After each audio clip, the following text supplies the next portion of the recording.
So this is the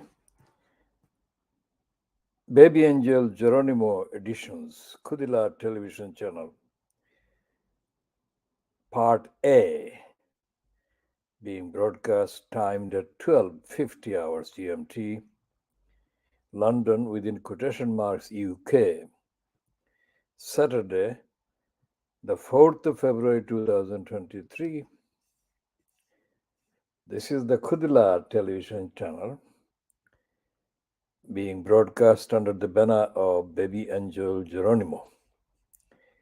The various items that will crop up and feature in this broadcast, this edition, are all going to be spontaneous. I haven't got a script in front of me, and I don't have a script usually. So what comes up is what is happening in the context of this broadcast now. Context is everything. Let's check some of the topics that might be worth looking at. So there is a piece about Shamima Begum, who is featured on the Times Online. It's 19 hours ago, and it says, Shamima Begum, I'm ashamed of myself. I made excuses. Now that is most certainly taken from the BBC podcast. Now this is something that we are only being aware of through the media. We have no direct contact with her, never had any contact with her, never sought any contact with her, would not have known about her existence. Had it not been for the news coverage, which we first noticed in February 2015, coverage said that they had crossed into Syria through Turkey. She and her two friends.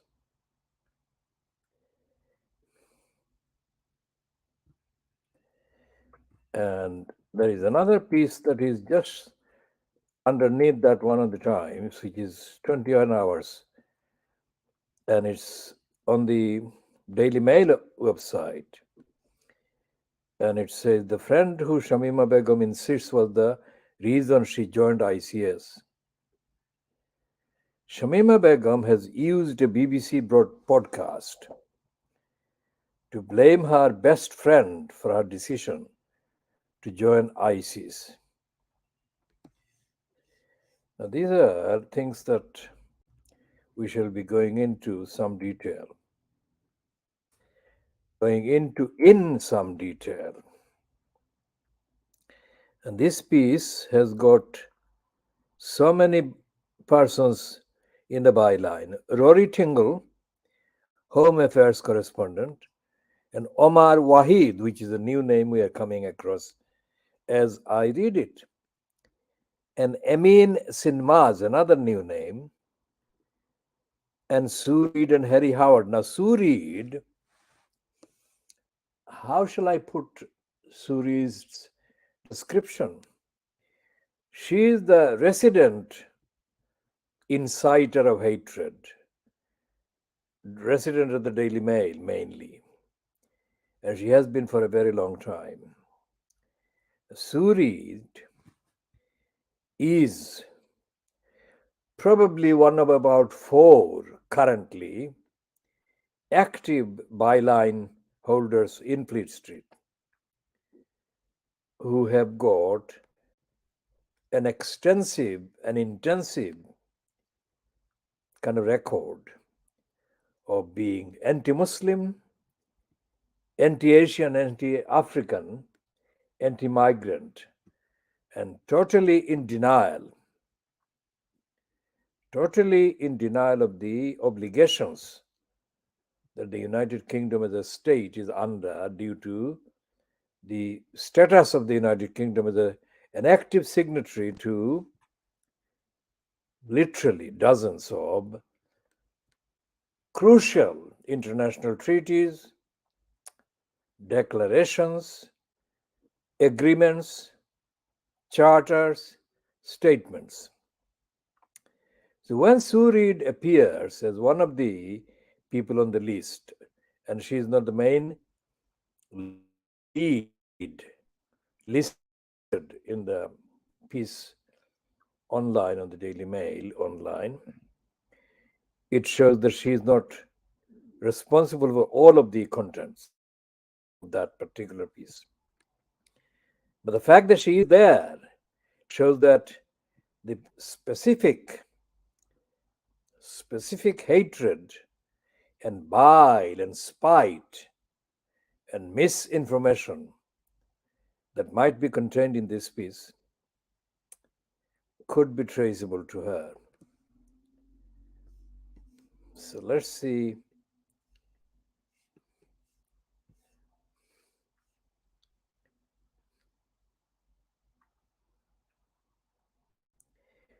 Shamima Begum has used a BBC podcast to blame her best friend for her decision to join ISIS. Now, this is the first time that we are coming across this version. Sharmina Begum, no relation, fled the United Kingdom to join ISIS in 2014, followed by Shamima and her schoolmates Amira Abbasi.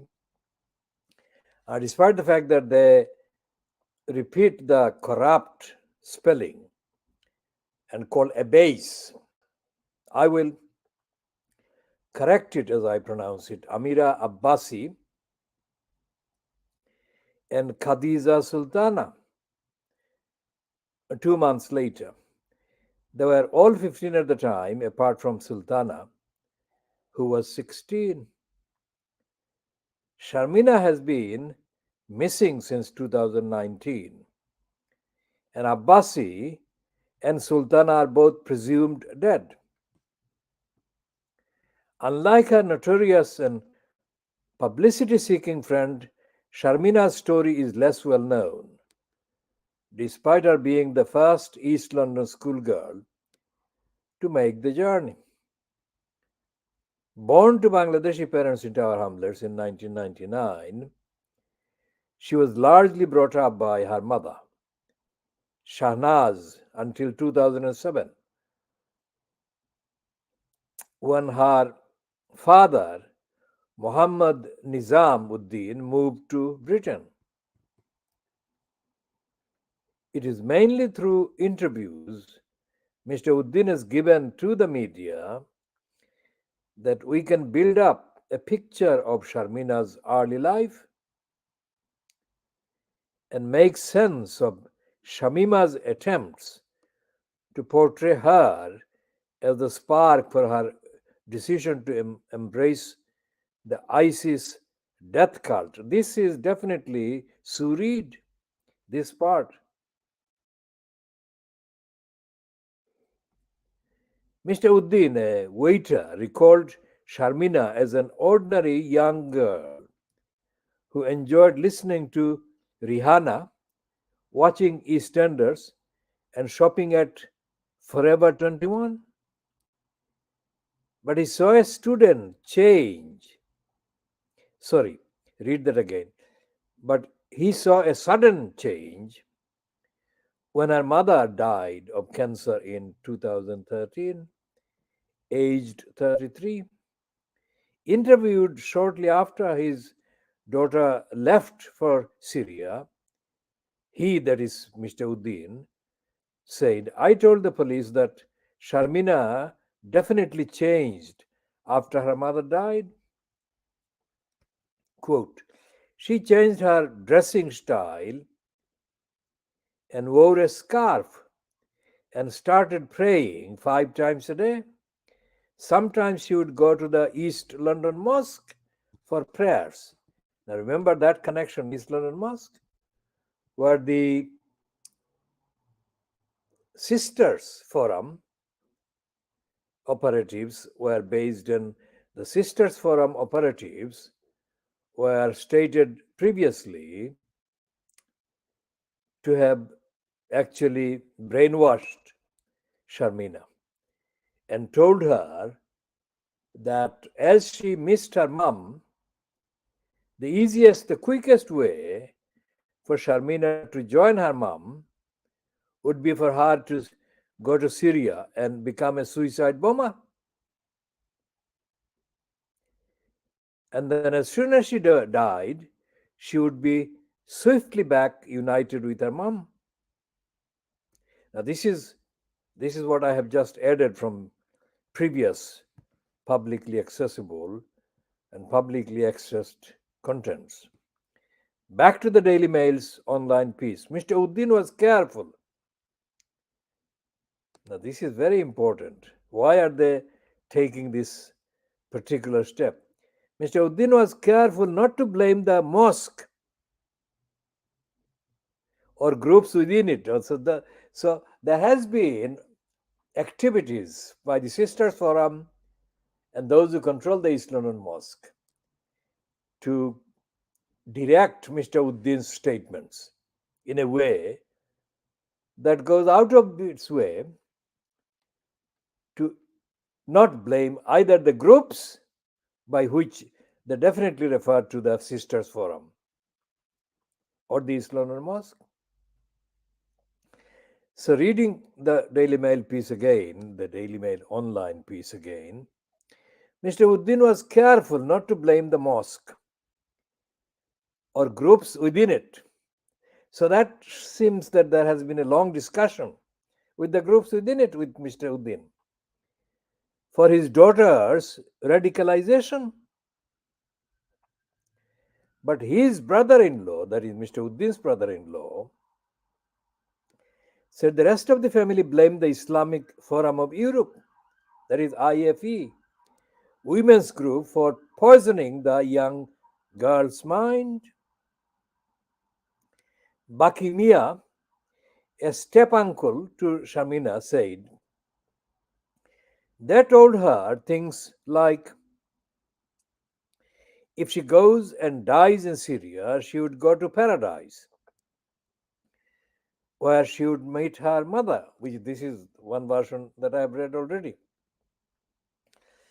I am 500% sure that she was groomed at the East London Mosque. She was spending most of her time in the mosque. After school and all the time she was spending in the mosque. Family members and relatives of the teenager said that they suspected rogue individuals within the Islamic Forum Europe's women's group, women's wing, known as the Sisters Forum or Muslimat, advised her, that is Sharmina, to travel to Syria in the wake of her mother's death. The IFE has denied the claims. Well, this is the first time the IFE has featured in any shape or form on this story. I mean, making any statement, either denying or accepting. They will never accept, of course. Meanwhile, the mosque strongly denied playing a role in the radicalization of Sharmina and her three friends. In a statement, the mosque's lawyers said it was attended by thousands of worshippers each week. So it is possible, indeed probable, that one or more of the girls attended at some point. Mr. Uddin believes Sharmina was targeted through her phone by shadowy IS recruiters who exploited her vulnerability after her mother's death. Every parent should check what their children are doing on their phones at every moment, Mr. Uddin said at the time. Whatever the exact cause of her radicalization, Sharmina wasted little time on acting on her twisted beliefs. Traveling to Syria via Turkey in December 2014, after borrowing £500 from her grandmother, which she claimed was for shopping. She also duped her grandmother, who she lived with, into handing over her passport, saying it was needed for a school project. Her father had no idea what she was planning and was left distraught. When she failed to come home after an overnight stay at her grandmother's house. When he rang Sharmina's mobile phone and heard a foreign dial tone, he called Scotland Yard to report her gone. Mr. Uddin said, "The police told me it's possible. The police told me it's possible Sharmina has joined Islamic State."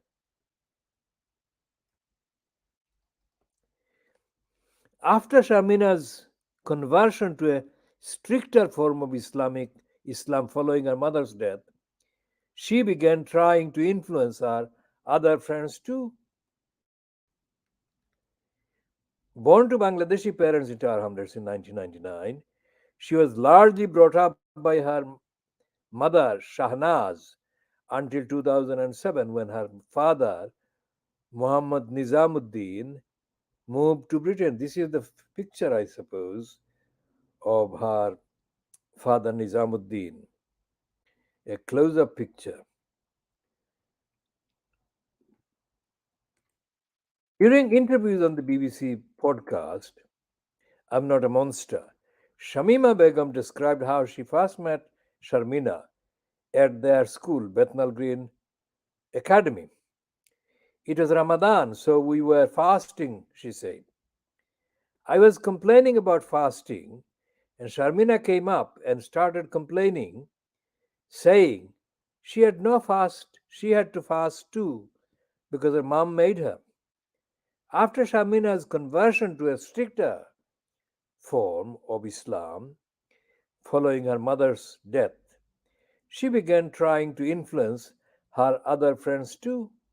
Shamima said the way she was talking about it was very persuasive. I just wanted to go along.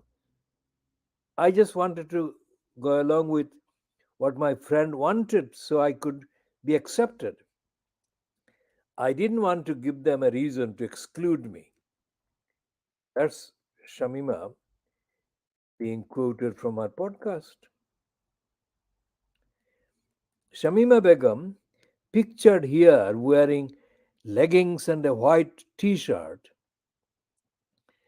was changed has changed her appearance radically since she was first found in the Roj camp in Syria.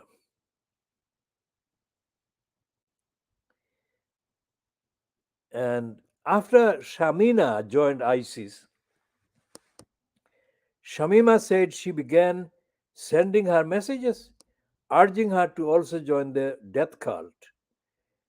Sharmina was asking what was going on at school, and in between those conversations, would talk about what it was like in ISIS and try to persuade us to come, she said.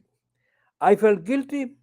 She was putting a lot of pressure on me and making me feel guilty, saying, "We had this obligation and you won't be able to practice your religion in the UK."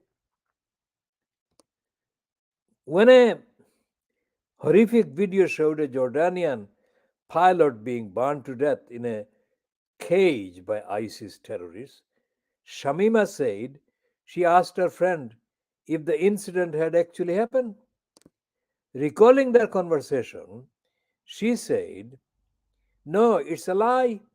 What happened was he was flying over ISIS territory and ISIS shot him down. The plane crashed and caught on fire. And the video is of them dragging them out of the flames." Shamima Begum is currently living in the Al Hawl or Al Hol refugee camp in Syria after having her British citizenship revoked. In an earlier episode of the BBC podcast, released this week, she claimed she was interrogated by Jihadi John after arriving in Syria. She described how she and the two friends she fled the UK with were taken on a bus that stopped in the middle of a road, middle of a field. An hour later, five cars came and surrounded the bus. We were so scared we couldn't even talk. Afterwards, another car came and a man with a mask walked on the bus. He had a small gun on him. He sat across from me. He asked us our real names, how old we were, and where we had come from. From those three questions, he could figure out that we were there. We were the three girls on the news.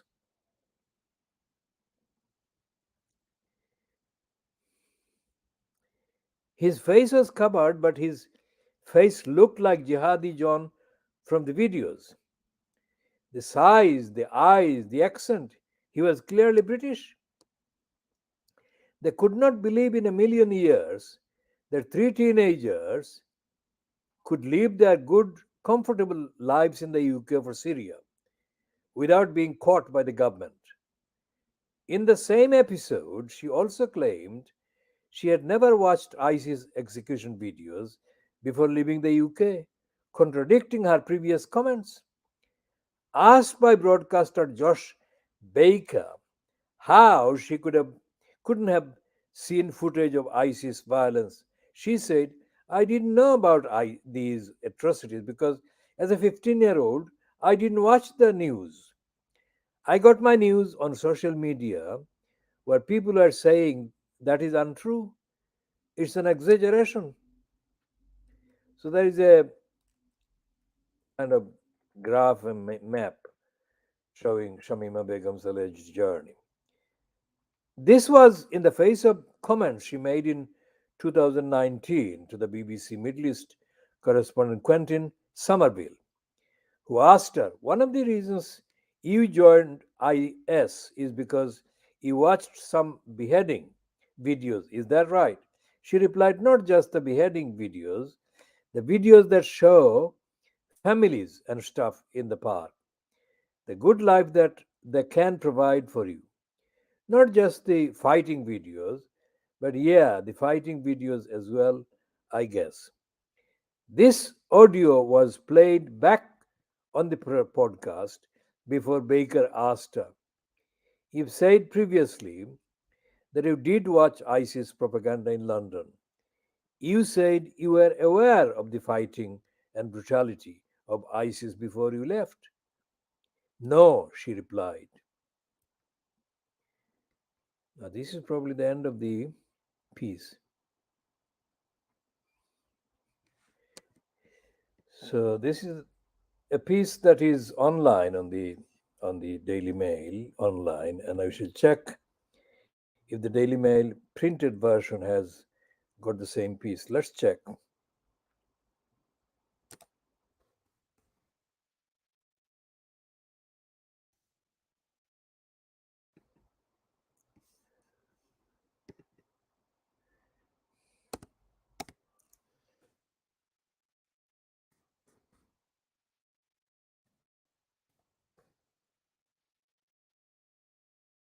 So this is the Daily Mail printed version, which is leading the splash, page one splash, with the question: did Nicola slip into the river, going after dog's ball? We shall talk about Nicola Bully later. Let's check if the printed edition has got Shamima Begum as well.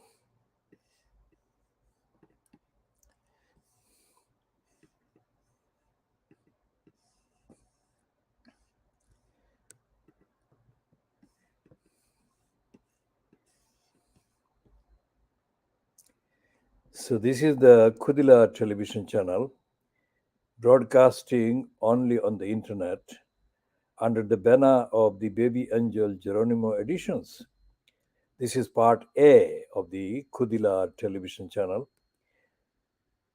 Part A, timed at 12:50 GMT from London, UK, within quotation marks, on Saturday, the 4th of February, 2023. Baby Angel Geronimo is the world's bestest Baby Angel Geronimo, the world's bestest witness, and we have begun the banner of Baby Angel Geronimo editions. Shortly after the end of the serious series of court cases that were dishonestly decided against him by the three High Court judges. We shall update on the Baby Angel Geronimo, but essentially, Baby Angel Geronimo is the witness, the world's bestest witness, the most innocent witness, and all our commentary, all our broadcasts are consistent with our observing the evidence that Baby Angel Geronimo is the world's bestest witness, witnessing in the UK the depravity and the corruption and criminality of the various agencies of the UK state, especially by the DEFRA and the evilness that run and control the operations, including the hatred operations, demonizing operations that were directed for 4 years against Baby Angel Geronimo. Baby Angel Geronimo is more than just one entity, collection of entity extrapolated based on actual evidence of the lies, the dishonesty, the criminality, the cruelty, illegality, unethical cruelty perpetrated by the various depraved elements, both as ministers as well as members of parliament, as well as executive post holders in the department called DEFRA. And we condemn Keir Starmer, and we condemn private lies,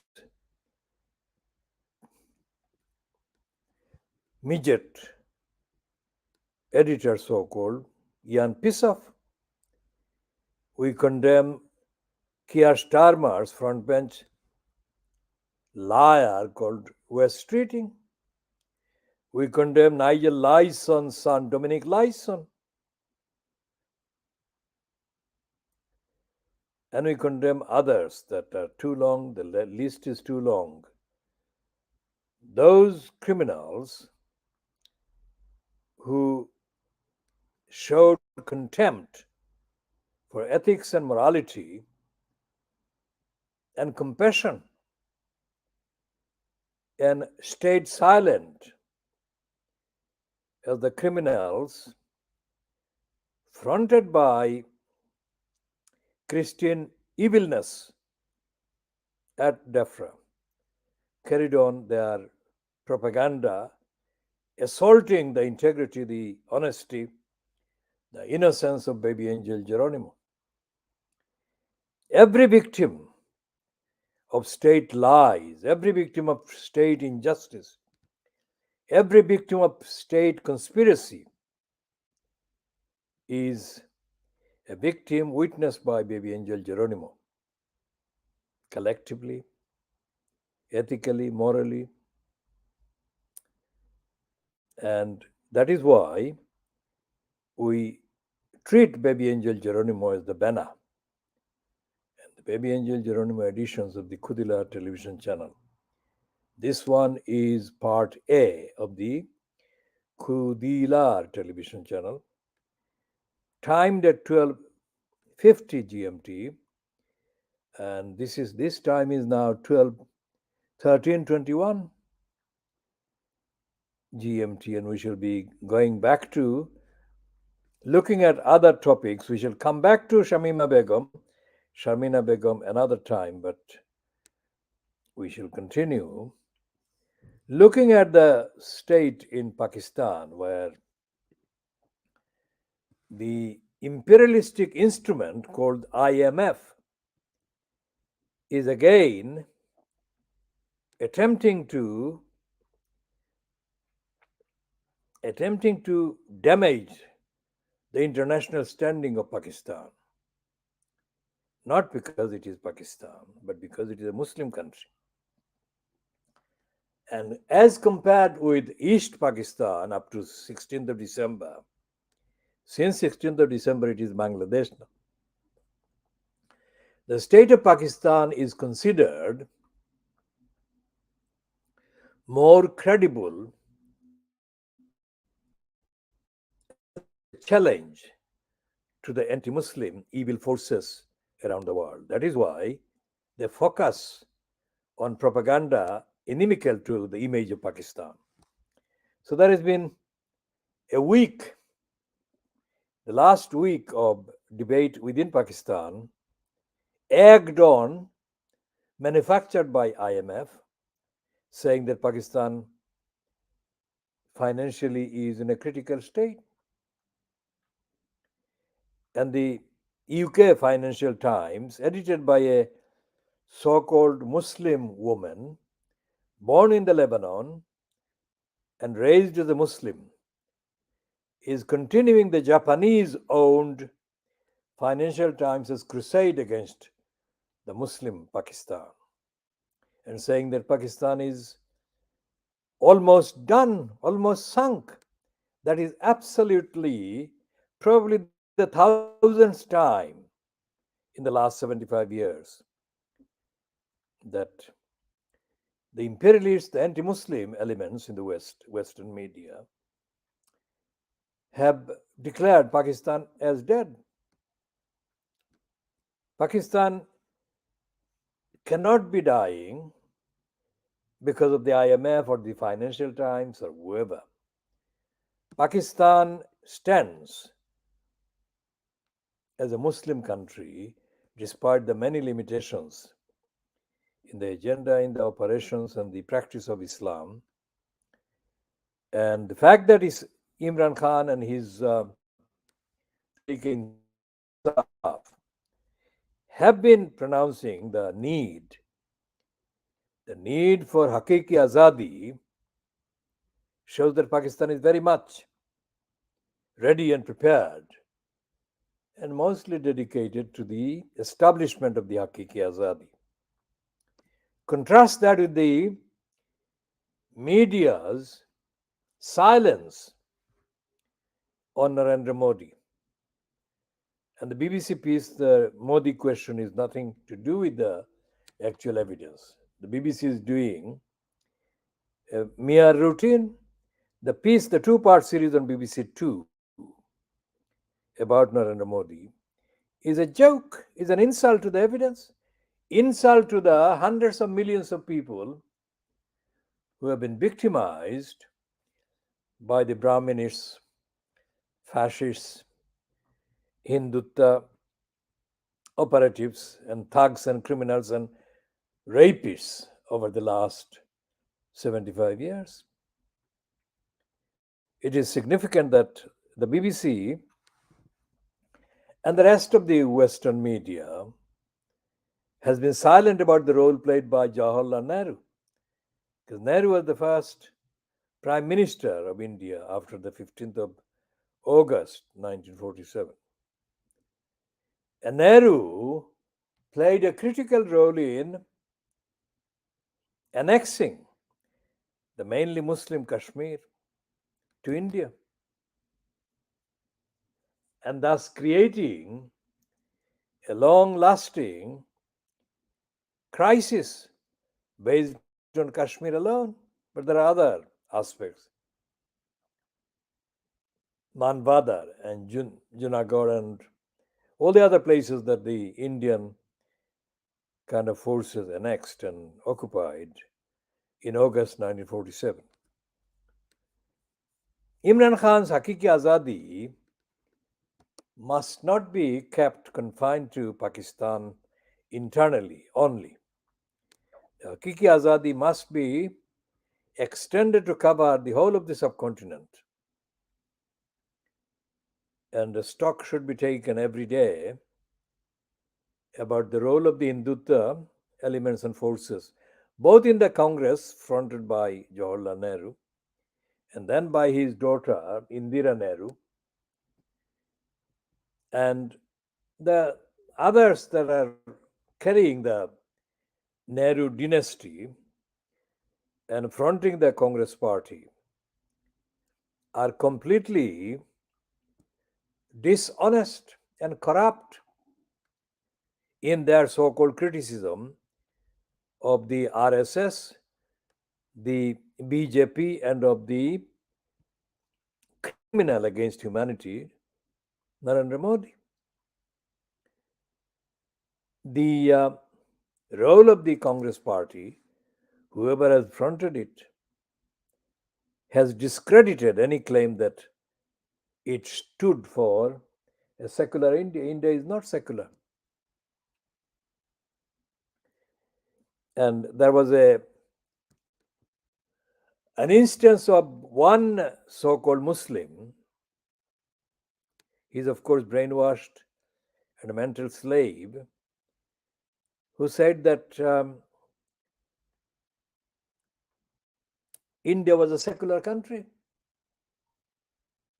And the leadership of India, his next sentence, would of course be Hindu. Now, what a crass, stupid cunt that idiot is. If it is a secular country, then how could he conclude so confidently and so strongly that the leadership of India would be Hindu? He didn't have to. So Imran Khan has to extend all of that, and he has to revise Imran Khan's knowledge of what happened in 1971 in East Pakistan. And Imran Khan has to apologize. Of course, he was not in power, but to show leadership and statesmanship, Imran Khan can apologize to the people right across East Pakistan of 1971. Innocent people, civilians, men, women, and children, who were massacred by the Pakistan military, then commanded by Imran Khan's relation, Niazi. Because Imran Khan's last name is a Niazi. So Imran Khan has to apologize to those people. They are survivors, their relations that are still alive. And he must make a commitment. Imran Khan has got to make a commitment whether he returns to power in Pakistan as such. Regardless of that, he has to commit, and he has to commit the Tehreek-e-Insaf to paying, to starting to pay reparations, damages to the people who were attacked by the Pakistan army commanded by Niazi in 1971. We shall return to these topics in due course as and when they become topical necessary. But this is the point that I have made to Imran Khan before. And Imran Khan would be wise to listen to me, because it would enhance the moral standing that he has so far. It would enhance his moral standing 1,000 times. And it would set an example what Hakiki Azadi really looks like. Any champion of Hakiki Azadi of Pakistan can only do what I'm saying they should be doing: express unreserved, unconditional apology to the people of East Pakistan, the innocent civilian people that were attacked and targeted by the forces commanded by Niazi, and that should be the beginning. And Imran Khan should commit the Tehreek-e-Insaf party and Pakistan as a whole to beginning to pay real compensation to the victims. That is the beginning. Now let's look at the situation about the police so-called search for Nicola Bulley in Lancashire in England. Nicola Bulley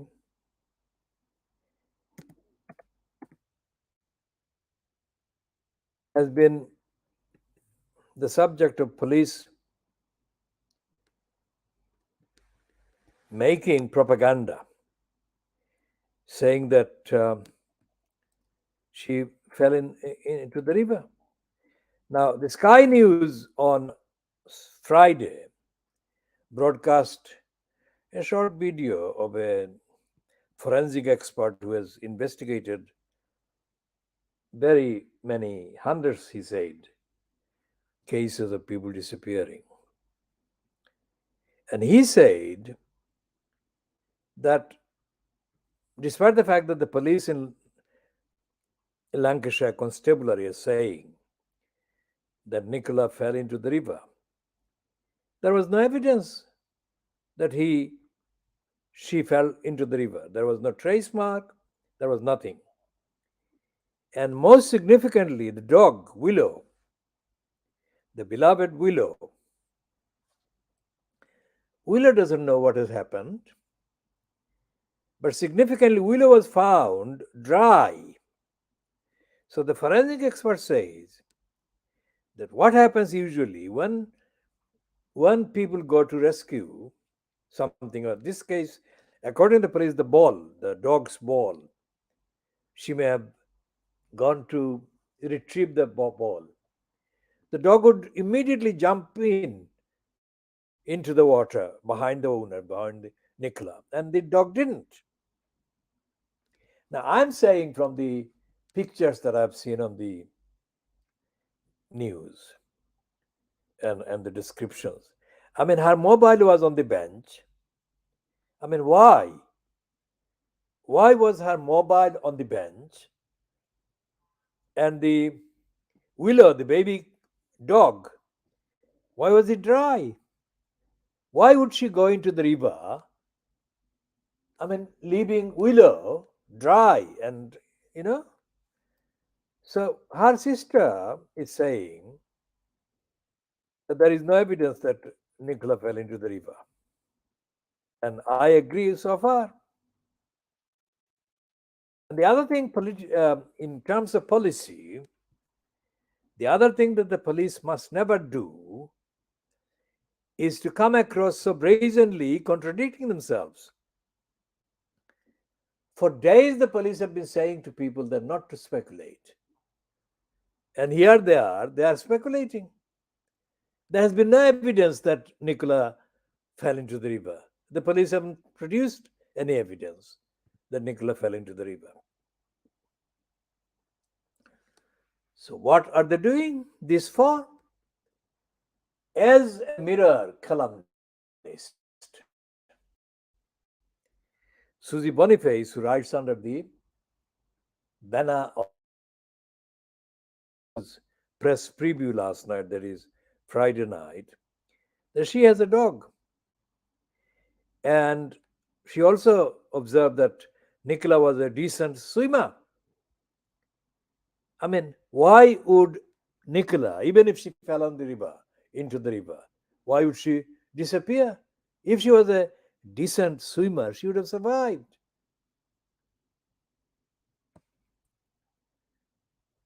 And Susie Boniface said other things as well, which I agree with on the matter as reported.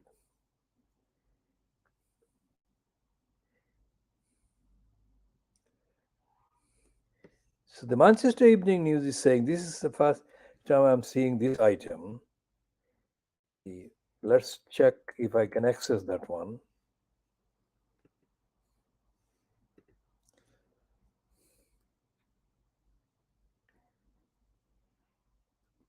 Nicola bullies text her friends and moments before she disappeared. Let's see what the item is about. You wouldn't have done that if you were going to get up and go missing. That is what they're saying. A friend of Nicola Bully say she was sent a text message arranging plans just minutes before she disappeared. The Lancashire mom went missing while walking her dog. I'm calling him, Willow, after dropping her daughters off at school last Friday, the 27th of January. Police believe the 45-year-old may have fallen into the river, etc., etc. I'm not going to repeat that. The text came minutes before her meeting, during which she had switched off her camera and microphone. It is understood she texted a friend about meeting up with her kids. The pal who lives in the village and did not wish to be named said she booked a play date 8:57. She sent a text message to a friend whose mortgage she had just recently signed off on to arrange for the girls to go for tea this week. So somebody, as her family have been saying, somebody has taken her. Somebody has got her. She added, you wouldn't have done that if you were going to get up and go missing, Nicola. Nicola's dog was later found wandering alone, bone dry and agitated on the trail with her harness on the floor. So Willow is a girl. Nicola's phone had been left on bench overlooking the water, still logged into the coal. It is feared she fell into the river and was dragged downstream. Well, the distance between the bench and the river is considerable. How do they explain that logistical significant factor? But the Sun reports her sister, Louise Cunningham, has urged people to keep an open mind. In a post on social media, she wrote, off the back of the latest police media update, please can I add there is no evidence whatsoever that she has gone into the river. It's just a theory. Absolutely so. Everyone needs to keep an open mind as not all CCTV and leads have been investigated fully. The police confirm the case is far from over. During the seventh day of searching, police cordoned off part of the route as divers covered the area. Nicola's friend said the information from the text was revealed during a meeting at the village hall on Sunday morning at around 10:30 a.m. before residents headed out on their first mass organized search.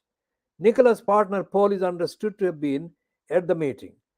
Police advised the group to search upriver in a pincer movement in the afternoon. A second search of locals set out with around 100 participants, which included the head teacher from the primary school.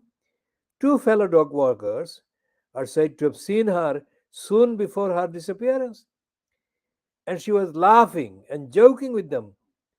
So, what happened to Likra? Why would she fall into the river? It doesn't make sense. It comes after Nicola's mom, Dot, told the Mirror yesterday She had also been making plans for a spa break with her sister, Louise.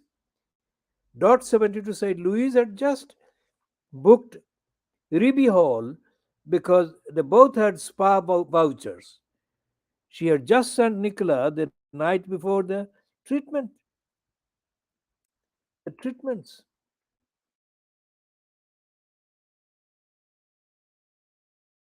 Louise booked it on Friday morning and sent it to Nicola, but she never got back to her. They are very close. Nicola's dad, Ernest, added Nicola was happy with her job and had a meeting with an important client before she went missing. He said her mind was great. We picked the children up the Thursday before she went missing, as we do every Thursday. We took them home. Nicola had had a meeting with her boss at Garstang, and she said, "Can you stay a bit later because I have an important client coming in on Zoom?" We said, "No problem," and stayed. She she had done her work and she was very upbeat about getting her mortgage sorted. I said, "I better go now." And Nicola came to the front door and I gave her a kiss and told her I loved her. And that was the last conversation I had with her.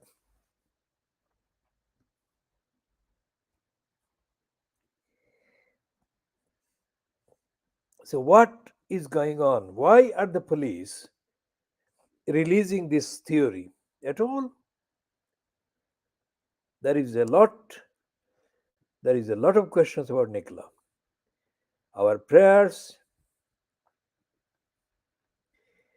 and best wishes for her to be found safe soonest. And we send her our best wishes and send her children best wishes and her family. So this is Baby Angel Geronimo edition of the Khoodeelaar television channel. Now, Khoodeelaar, Khoodeelaar.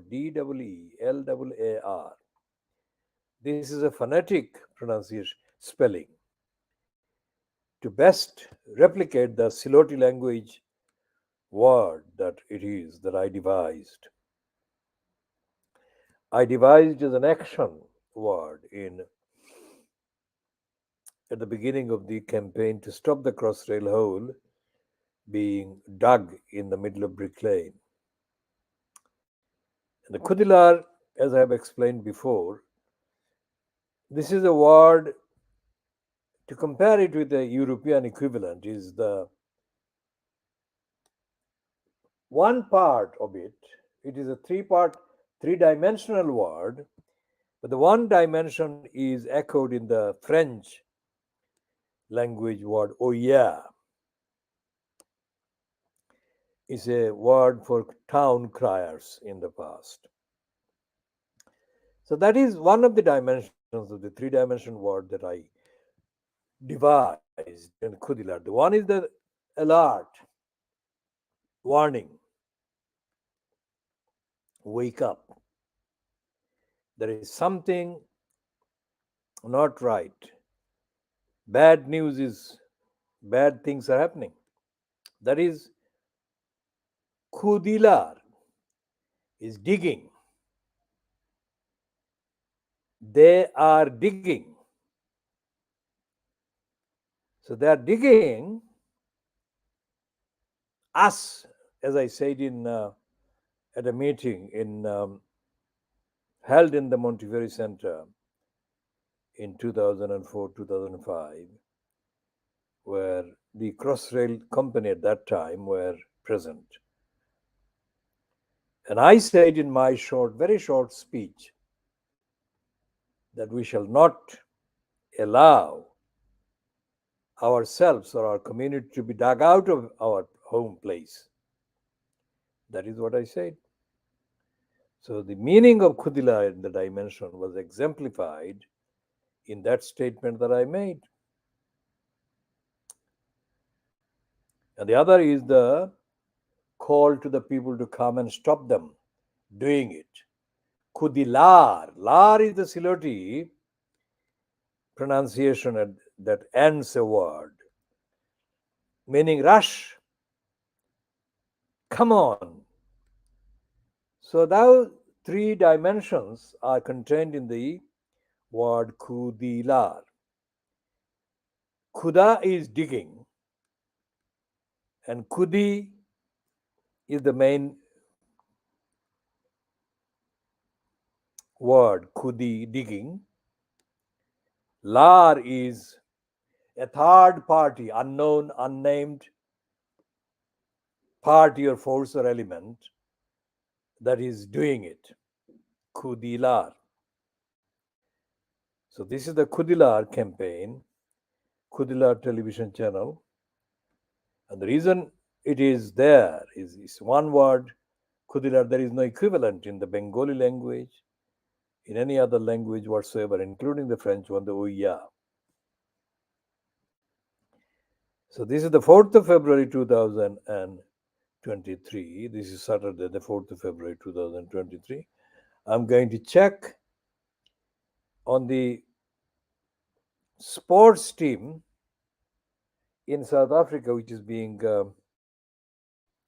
featured in the Financial Times, because the Weekend FT is running a lunch with FT, with the captain or the leader of the sports group that is winning matches for South Africa. And he's saying that he has no ego whatsoever. So let's check on that one. We'll be back in 2 minutes.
So this is on page 3 of Life and Arts FT Weekend, the supplement Life and Arts.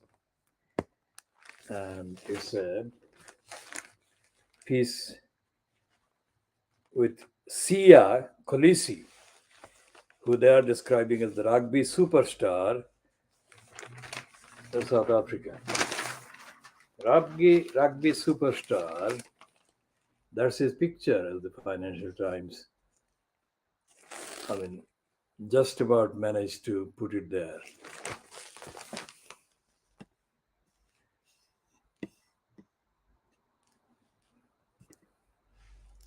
So he's got a whole page, of course, as usual. They give a whole page there, the Financial Times.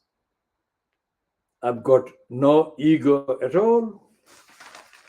Well, contrast that with the equivalents in British politics.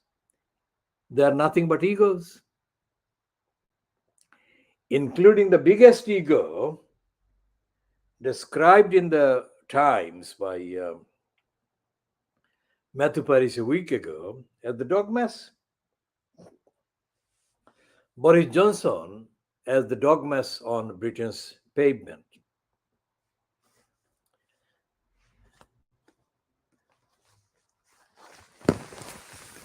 That's the piece last Saturday.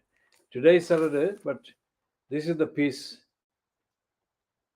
that Matthew Paris wrote, headed Sunak needs to change the narrative, fast. And in that piece, Matthew Paris describes Boris Johnson, a great steaming heap of dogmas on Britain's pavement. Now, of course, he is a dogmas because he's everywhere, and I mean, clearly with the complicity of the far right, lying, Brexiteering morons on the Free Street tabloids. Johnson is never out of the news. He's creating news, including the manufacturing of his death, because he blamed Putin and said that Putin had threatened to kill him with a drone or with a bomb or whatever that would take only 1 minute, thus forcing Moscow and Vladimir Putin's regime to join those people, long list of people in Britain itself, who have found Boris Johnson a congenital liar. On international platforms, Boris Johnson is known as the congenital liar. The French ambassador to the UK until 2017, a woman called Sylvie Barman, who is a linguist and a scholar. She wrote a book, Goodbye Britannia, after her tenure ended. And as a result of the contents of her book, she was interviewed by the Times, she was interviewed by the Guardian, of course, and she had, while she was still in post, she had contributed quite a few items for the New Statesman, and they were all consistent. I mean, Sylvie Barman, of course, was opposed to Brexit and so on. So, in Britain, there is, of course, no lack of egos, and the worst dogma's ego is Boris Johnson himself.